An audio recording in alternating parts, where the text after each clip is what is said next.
Greetings, Chem 2 students. Mr. Keister here with you again today.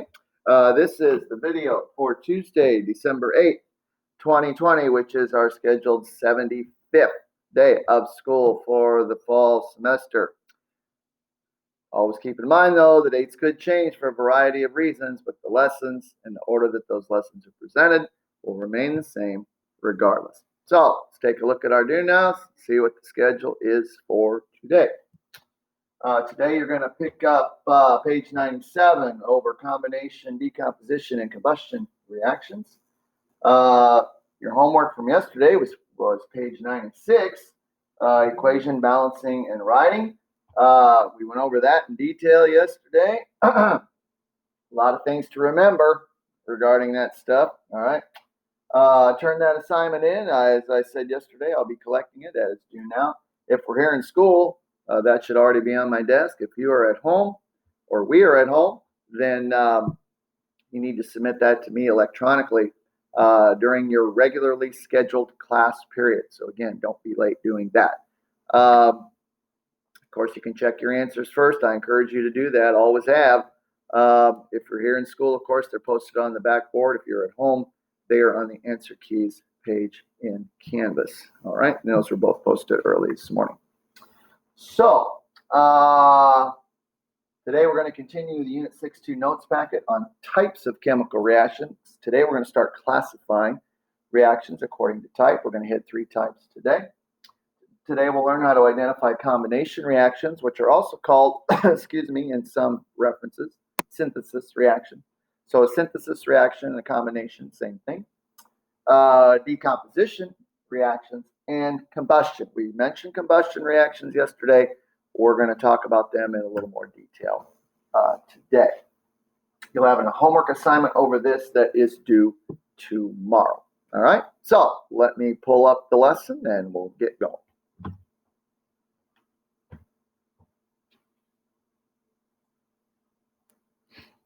And there we go. So again, like I said, we're going to start classifying reactions according to type.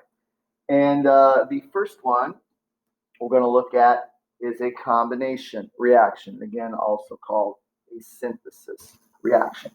This is where 2 or possibly more, normally it's 2, could be 3, 2 or more reactants combine together to form a single product.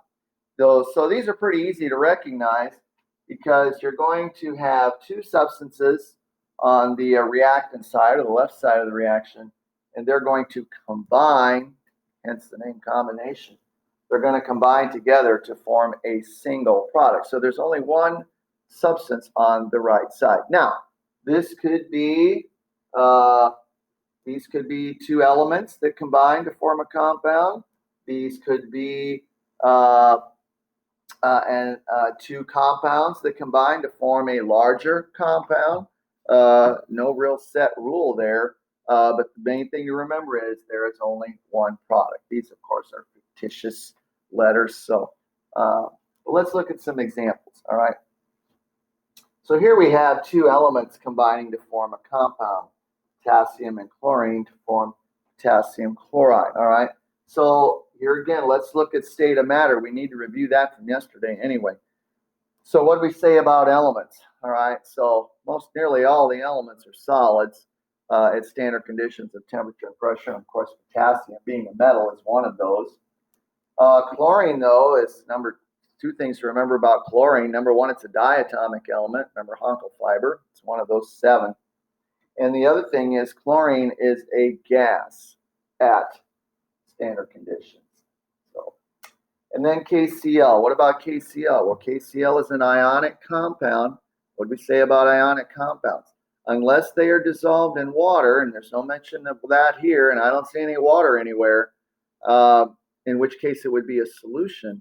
All ionic compounds at standard conditions of temperature and pressure are solids. Okay. Stuff we need to remember from yesterday's lesson. And balancing this one, pretty simple, I think. We got 2 CLs here, so we're going to have to put a 2 in front of KCl to take care of that. And in doing that, of course, then we would then need to put a 2 in front of K. so that the Ks are balanced as well. And that's all there is to that one. That was pretty easy. All right, so the next one. Here we have two compounds combining to form a larger compound, all right? Here again, only one product, so this combination reaction. SO3, okay, SO3 is a molecular compound. What we say about them, all right? Nearly all molecular compounds at standard conditions are gases, and SO3 is as well, sulfur trioxide. Water, of course, is one of the exceptions to the molecular compounds rule. Again, due to hydrogen bonding, a very strong intermolecular force. Water, of course, is a liquid at standard conditions, all right? And then H2SO4. What is H2SO4? That is an acid, all right? That is an acid. Actually, it's sulfuric acid. Hopefully you remember that. So acids are in what state of matter? All right, well, we talked about those yesterday too. They are solutions, AQ, aqueous, or aqueous. And I want you to take a look at this, okay? Because this is why acids are solutions. Okay, so how do you form an acid? You take a molecular compound, all right, and you dissolve it in water, all right? The SO3 gas dissolves in water, and it forms sulfuric acid, which is a solution, all right, all right, all right. So when something is added to water, like it is here, the product then is going to be a solution, or AQ, all right. All right, how about balancing this one? Well, we got an S and an S. We got 3 plus 4 O's there, 2 H's, 2 H's. This one is balanced. Remember, we don't get that a lot, but we get it sometimes, meaning basically that all the coefficients here are ones, but we do not, I repeat, do not write ones in front of anything in a balanced equation, all right? The next one, here again, we have two elements combining to form a compound. Aluminum, of course, is a solid. Fluorine, which is a diatomic element, of course, is a what? It is a gas, all right? And aluminum fluoride, again, being an ionic compound, would be a solid. It's not a solution. There's no water there anywhere, all right? So ionic compounds in their normal state are solid. AL looks good, balancing. 2 F's here and 3 here. Remember how to fix that? Where you have an odd number on one side and even on the other? Put a 2 in front of the odd one, and that'll make it even, right? So 2 times 3 is 6 F's. So over here, we're going to need a 3, but now we also need a 2 in front of AL, all right? Now let's do a couple where you have to write them yourselves, all right? So I'm going to give you some word equations. So let's see. The first one here, I'm going to do sodium oxide plus water yields sodium hydroxide. Now let's look at that. You're taking something and mixing it with water. What did we just say about that? What state of matter is sodium hydroxide going to be in? Now, sodium hydroxide is an ionic compound. Normally, it would be a solid, but we're forming it by mixing something with water, which means what? All right, that means it's going to be a solution.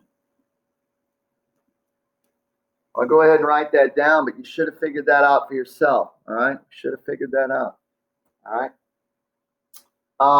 Okay, well, sodium oxide. Let's see. Sodium is a +1 charge. Oxide is O -2. Now remember your nomenclature, all right? So that would be Na2O. Of course, ionic compounds are solids. Water, of course, is H2O liquid. Sodium hydroxide. Sodium's +1. Hydroxide's what? OH -1. So that would be NaOH. And again, that's ionic. But since this compound was formed by mixing something in water, instead of it being its normal state of matter, which would be a solid, this would then be AQ. It is a solution. All right. All right, so there's our skeleton equation. Let's see. Need 2 NAs there. We got 1, 2 O's. Well, we got 2 there already by putting that 2 in front of there, and we have 2 H's, and the same goes there. We're good. All right. So 2 NaOH, AQ. Again, just like up here with sulfuric acid, when you're mixing something with water, all right, it's going to produce a solution. All right. All right, let's go to the next page and the next type of reaction.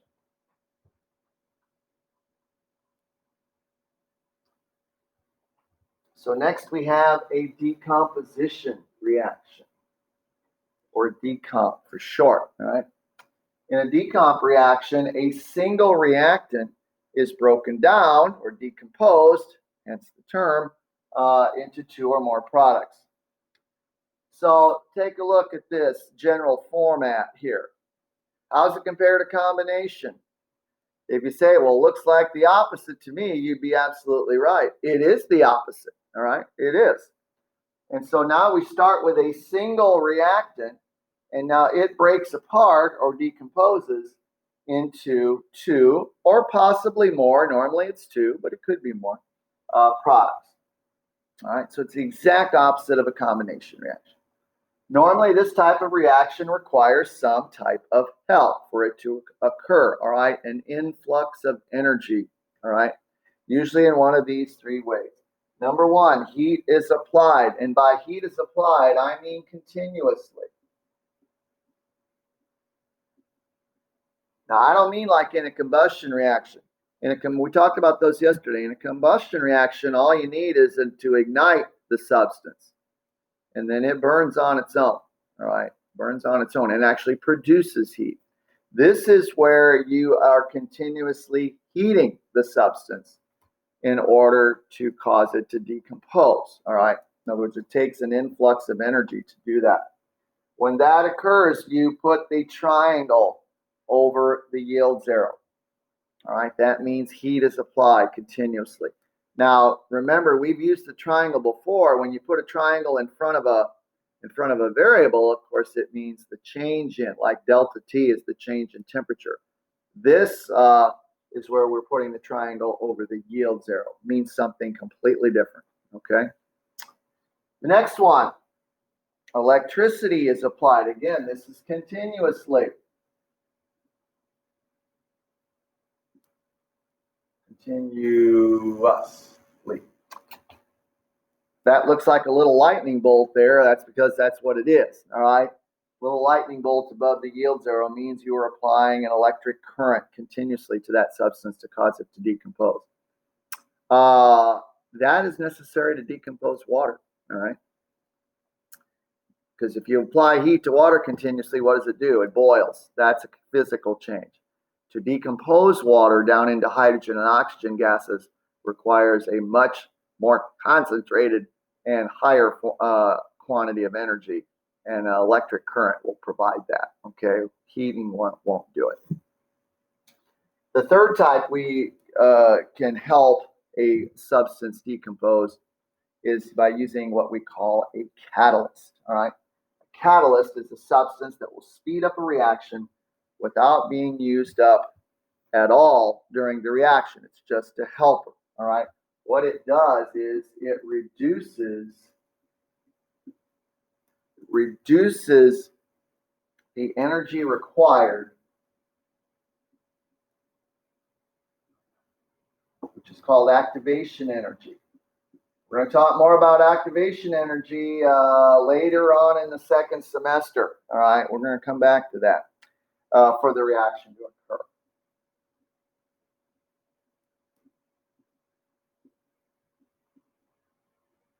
It reduces the energy required for the reaction to occur. So normally, let's say at room temperature, the energy required for a reaction to decompose is not enough, all right? But if you add a catalyst, all of a sudden, the amount of energy required for that reaction to decompose becomes much less, and now the conditions of room temperature are sufficient energy for the reaction to decompose, or the reactant to decompose. So in this one example, we put MnO2 above the yield zero. Now, so MnO2, manganese 4 oxide. It's also commonly called manganese dioxide, but that's not really an appropriate name because it's an ionic compound, not a molecular, but that's an old name. Is the formula of the catalyst. Now, a catalyst could be a compound, it could be an element. Whatever it is, its formula would be placed above the yield zero, not on the reactant or product side of the equation, because it's not involved in the equation. All it does is acts as a helper, okay, by reducing the activation energy required. All right. So let's see. Let's look at a few of these. So let me raise this up here. There we go. So this first one here, as you can see, all of them, we only start with a single reactant, and they break apart into 2 or more, possibly, products. All right. So this first one here is calcium carbonate is being decomposed by heating. All right, continuous heating. Calcium carbonate is ionic, so of course it would be a solid. Calcium oxide is also ionic. It would also be a solid. And CO2, of course, I would hope you would recognize as a gas. All right. So again, this means heating. All right. Continuously heating. You can lay calcium carbonate out on the lab table and watch it decompose. You're going to be watching a long time because it's not going to happen. All right. Not enough energy at room temperature for it to decompose. But if you heat it continuously and reach a certain temperature, of course it will. Let's see. CaCa, C, 3 O's, 1 + 2, 3 O's. This one's balanced. Skeleton equation is good. All right. Sodium chloride, NaCl, of course, is a solid. The element sodium is a solid. The element chlorine, diatomic, is a gas, of course. This is an electric current. All right. So sodium chloride cannot be decomposed by heating. Not enough energy. All right. But with an electric current, it can be. All right. Let's see. NaCl, 2 Cl. So we're going to need to put a 2 in front of NaCl, which means we're going to need to put a 2 in front of Na as well. Third one. So this is hydrogen peroxide. All right. Probably most of you have this in your medicine cabinet. What do you use it for? Well, you pour it on cuts normally, don't you? And when you do that, what happens to it? Well, it starts fizzing like immediately, right? When it comes in contact with the blood in the cut. And that's because, so what are you seeing? All right, what are you seeing? Well, that hydrogen peroxide, of course, is a solution, all right? It's a solution. And when it comes in contact with your blood, there's a compound in the blood that catalyzes the decomposition of hydrogen peroxide. So when you pour it on a cut, it is decomposing, all right? It's decomposing. Actually, that component in your blood is called hemoglobin, all right? It's an iron-containing compound that catalyzes the reaction. And so when you pour it on, you have a cut on your arm, and you pour it on there, it fizzes up, all right? Well, what is it doing? It's decomposing. What is the fizzing? Well, look right here. What is it?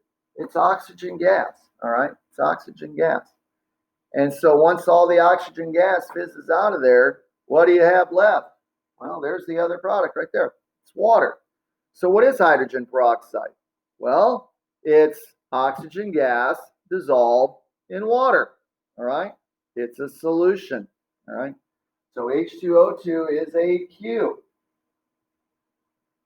all right? And if you didn't know that, or you didn't remember that, look at what it decomposes into. It decomposes into water, which is a liquid, and O2, which is a gas. So again, if you're thinking, so if you know those two, and you're thinking, okay, so if I look at this in reverse, how do you make hydrogen peroxide? Well, you dissolve oxygen gas in water. And when you dissolve something in water, what did we say you get? You get a solution. All right?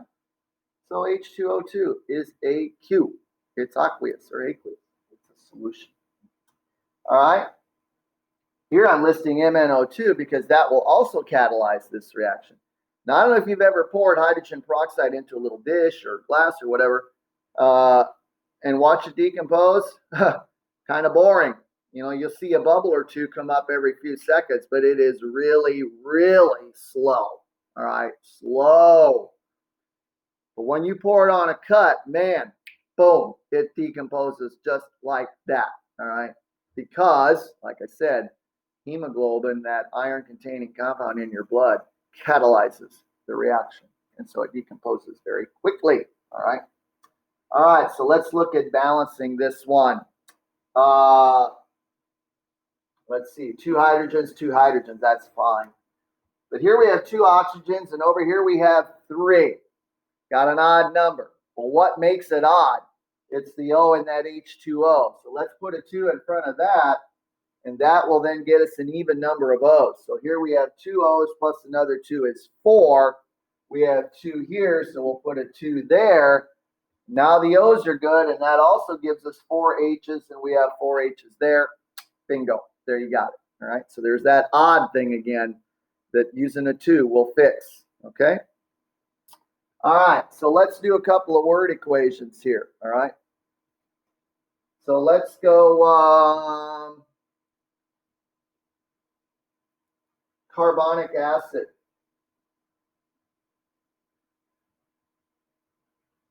Decomposes into water plus carbon dioxide.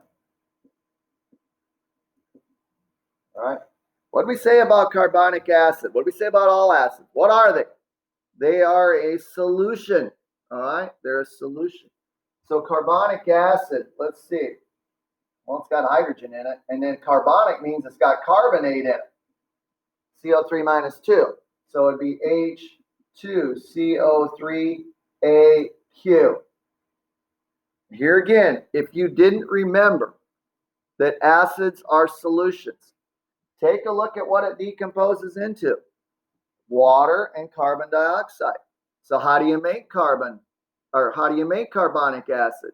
Well, you dissolve carbon dioxide in water. And when you dissolve something in water, it makes a solution. All right? So again, decomposition reactions and combination reactions are reverse, all right? Reverses of each other.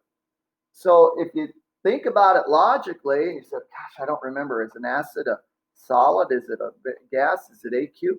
Well, look at what it breaks down into and think about it then reverse. How do you make it? Well, you make it by dissolving carbon dioxide in water, which makes an acid, bingo, a solution, okay? Water, of course, is H2O liquid. Carbon dioxide, CO2 gas. Balancing, let's see, 2 H's, 2 H's, 1 C, 1 C, 3 O's, 1 and 2, 3 O's, balance. And you said, well, now wait a minute, Mr. Keister. You said most decomposition reactions require some type of help to decompose: heating, electric current, catalyst. What about this one? We don't have anything above the arrow there. Well, I said most decomposition reactions require help. All right. Normally they require help. This is one that doesn't. Let's put a little star by that one. Carbonic acid will decompose. Little star now, meaning we need to remember it. Will decompose on its own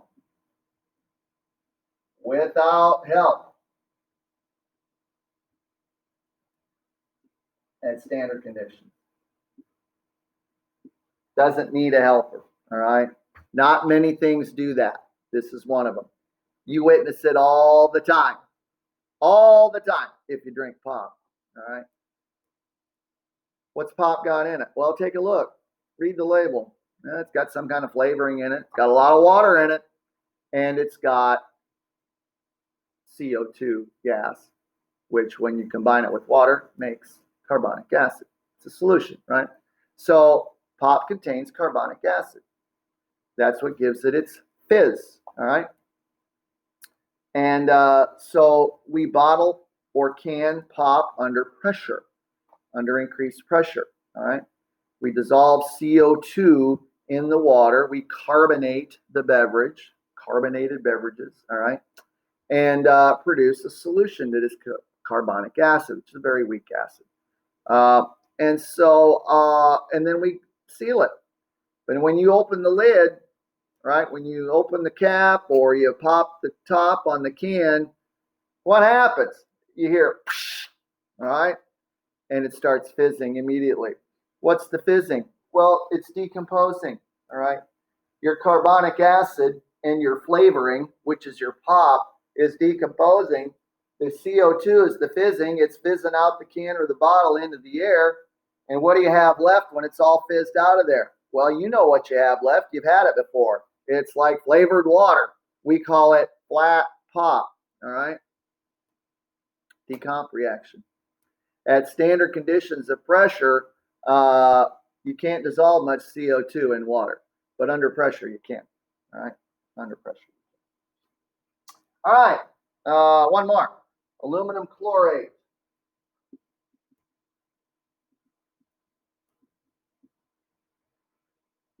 Decomposes by heating into aluminum chloride and oxygen.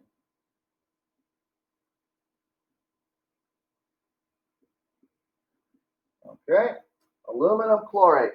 All right, so aluminum is +3, chlorate, ClO3, -1. So the Al, parentheses, ClO3, parentheses 3, aluminum chlorate's ionic, that would be a solid. Decomposed by heating, need a triangle, above the arrow, aluminum chloride, Al again is +3, chloride is just Cl -1, Al, Cl3, again, ionic is a solid. Oxygen is an element, diatomic, O2, and that, of course, is a gas. So there's our skeleton equation. Let's see. Well, we've got Al. We've got 3 Cl's and 3 Cl's. That looks good. We've got 3 times 3, 9 O's. And over here, 2. Odd number, not going to cut it, folks. 9. So what do? Put a 2 there. Get it even. We're going to have to put a 2 in front of AlCl3, too. So now let's double check. 2 Al's, 2 Al's. 3 Cl's times 2 is 6. 3 Cl's times 2 is 6. That's good. And now we have 3 times 3, 9 O's times 2, 18 O's. Over here, 2, put a 9 in front of O2, and we got it. All right? So decomp reactions. Remember all of what we just said about those. And let's go to the last one, combustion. We talked about these yesterday, so we're going to zip through this pretty quick. All right. In a combustion reaction, a compound, a hydrocarbon specifically, is burned in the presence of oxygen and produces carbon dioxide, water vapor. Remember, water in a combustion reaction is in the gas phase because of the amount of heat given off. It's very exothermic by the reaction. And of course, it gives off light as well. This is why we burn hydrocarbons, all right? We burn them for a fuel source and we burn them for light, all right? Easy enough. It commonly involves the burning of hydrocarbons, molecular compounds, organic, that contain hydrogen and carbon and include fossil fuels such as coal, oil, natural gas, and gasoline, octane, remember, which are currently our country's most important energy sources. So even though we now utilize, we've talked about this before, we utilize nuclear energy in our country quite a bit, actually about 20%. And maybe another 10% for wind and hydroelectric power and geothermal and all wind, solar. Those add up to maybe, 10% or so. I haven't checked recently. But we're still getting about 70% or so of our energy from the burning of fossil fuels, the burning of hydrocarbons, all right?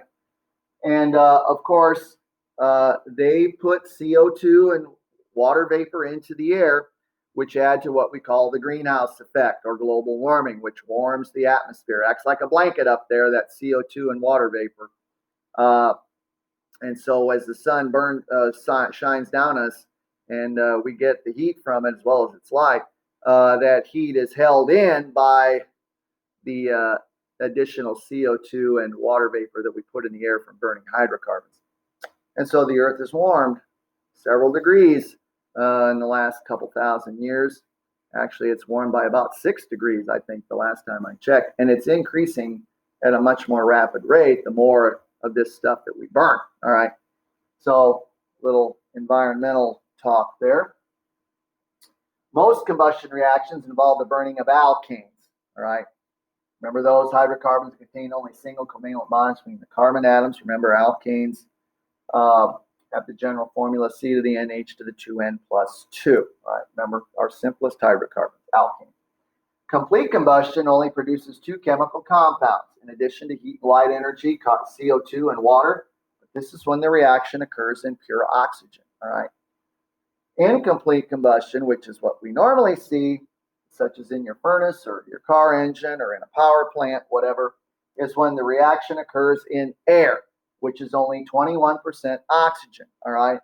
And thus, it also produces smaller quantities of both elemental carbon, that's the soot left behind, and carbon monoxide, a very poisonous gas, as well as some other oxides of nitrogen and sulfur, because there's sulfur found in coal too, and things like that.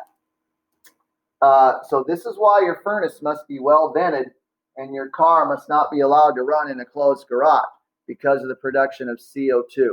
CO2 is a very dangerous gas, folks, very dangerous. The reason is because your brain can't identify it, all right? CO, carbon monoxide is CO, all right? Your brain, and CO and O2 are very similar looking compounds. Not to us visually, but to your brain, all right? CO and O2, all right? Remember, CO looks like this. It's got a coordinate covalent bond in it. And O2 looks like this. Take a look at those two. I mean, they look quite a bit alike, all right? They're about the same size. They're the same shape. They're about the same molar mass, all right? About the same type of bonding. And your brain, as smart as it is, cannot recognize the difference. So when you breathe in carbon monoxide, your brain thinks everything's fine, and it exchanges it in that respiration process. Only now your cells become oxygen starved, which is not good. And the really bad thing about carbon monoxide poisoning is, like I said, while you're breathing it in, you can't smell it, you can't taste it, and your brain doesn't recognize it, and so you just breathe it in normally until your cells become oxygen deprived enough that you pass out, all right? You faint. And when you do that and you keep breathing it in, it's not a good end result, folks. Not a good one at all. You're suffocating, all right? And you don't even know it. You don't even know it. That's what makes it so dangerous. So this is why, let's see, it's been at least 20 years now, carbon monoxide detectors are mandatory in home construction now. And so that's an important thing to have in your house. If you have an older house like we used to have, we had to make sure that we purchased and installed a carbon monoxide detector around our furnace. So now it's, like I said, it's standard. So that's incomplete combustion. All right, we're just going to look at complete combustion, where the normal products of the reaction are just CO2 and H2O gases. All right, so let's look at those. So as you look at them, combustion reactions are very easy to identify. All right, we have a hydrocarbon, usually an alkane, not always, but usually. We have a hydrocarbon plus O2, and our products are always the same, CO2 and H2O gases. All right, CO2 and H2O gases. So here's CH4, this methane, remember that one? Let's remember our alkanes, and we talked about this the other day. Remember, C1 to C4 are all gases. C5 to C10 are liquids at standard conditions. C11 on up are solids. So methane, the simplest alkane, of course, only has one carbon. It's a gas. O2, of course, is a gas. And the two products, CO2 and H2O. Remember, H2O is a gas in a combustion reaction. So these are all gases. Let's see. One C, 4 H is going to need a 2 there. And then we got 2 and 2, 4 O's, 2 there. All right. Let me raise this up a little bit. We're just about done. Go. The next one is C3H8. What is that? C3, that's propane. Remember propane? Propane is also a gas, as are the other three. 3 C's, 3 CO2s, 8. That'd be 4 waters. 3 times 2 is 6, plus 4 is 10. 5 O2s. 5 O2s. All right. Remember, water is a gas in combustion reactions. All right. And then here's C8H18. What is that? C8 is oct. That is octane. Remember, that's the main component of gasoline. Hopefully, you remember gasoline's a liquid. Well, remember, C5 to C10 alkanes are all liquids, as is octane. All right. The other 3 are gases, though. And so let's see. We have 8 C's, so we'll put an 8 there. 18 hydrogens, put a 9 in front of water. That gives us 16 O's, and another 9 is 25. Oops, no good. That's an odd number.